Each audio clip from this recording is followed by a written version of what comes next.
New song पंचम mix.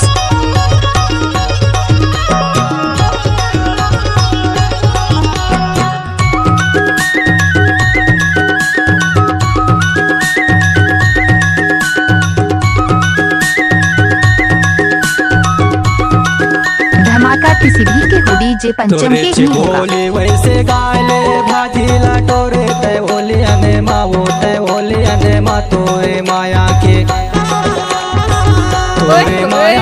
कारण डोंगर गलिया वो डोंगर गलिया 12 बजे के 12 बजे के बालाया तय नहीं आए वो तय नहीं देखे चोला रोए गली मारे दो 12 बजे के बालाया तय नहीं आए वो तय नहीं देखे चोला रोए गाली मारे दो। तोरे च बोले वैसे गाले गाने लालो है गाए खिलाने रे गाए खिलाने निकले रे हूँ मैं। क्या नाम है आपका? पंचम निकले रे हैं मैं घर ले गाए खिलाने रे गाए खिलाने बड़े भैया के मारे आवत नहीं बने कैसे के आवा चोला रोया घर मारे दो। बड़े भैया के मारे आवत नहीं बने कैसे के आवा चोला रोया घर मारे दो।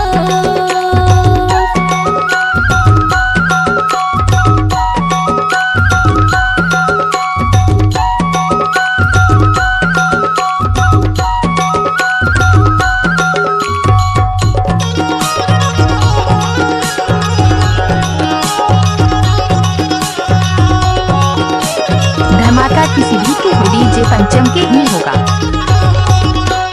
कुआं के पानी बाल्टी में भर ले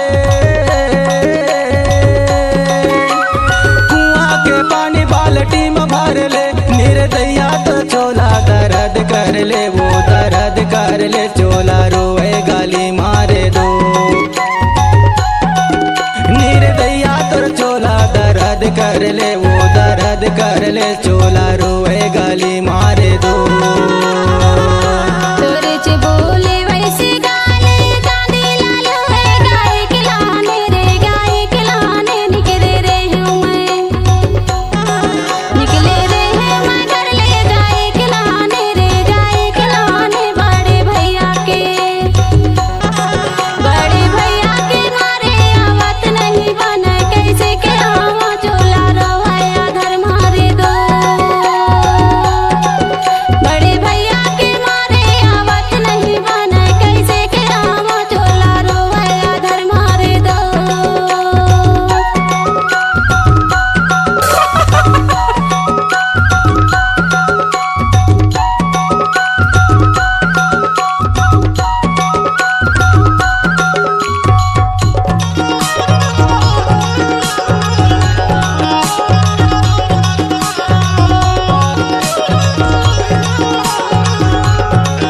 धमाका किसी भी के हो डीजे पंचम के ही होगा।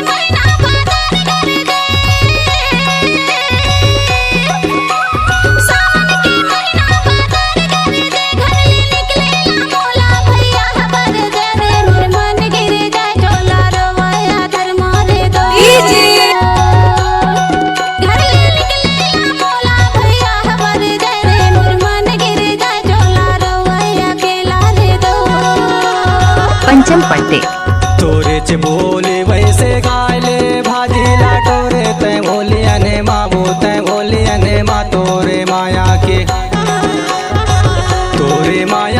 कारण डोंगर गलिया वो डोंगर गलिया 12 बजे के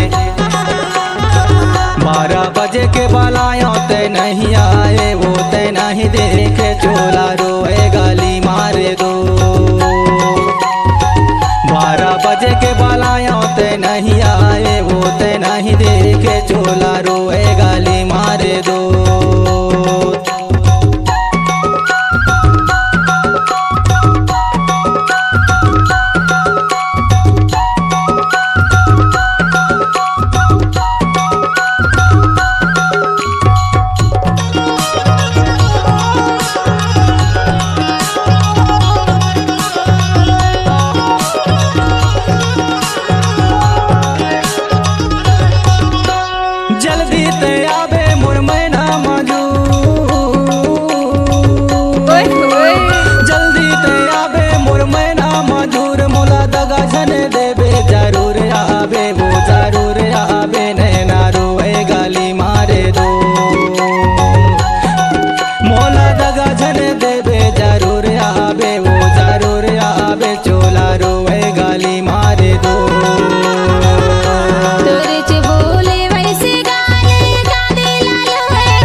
के तोरे माया के कारण डोंगर गलिया वो डोंगर गलिया 12 बजे के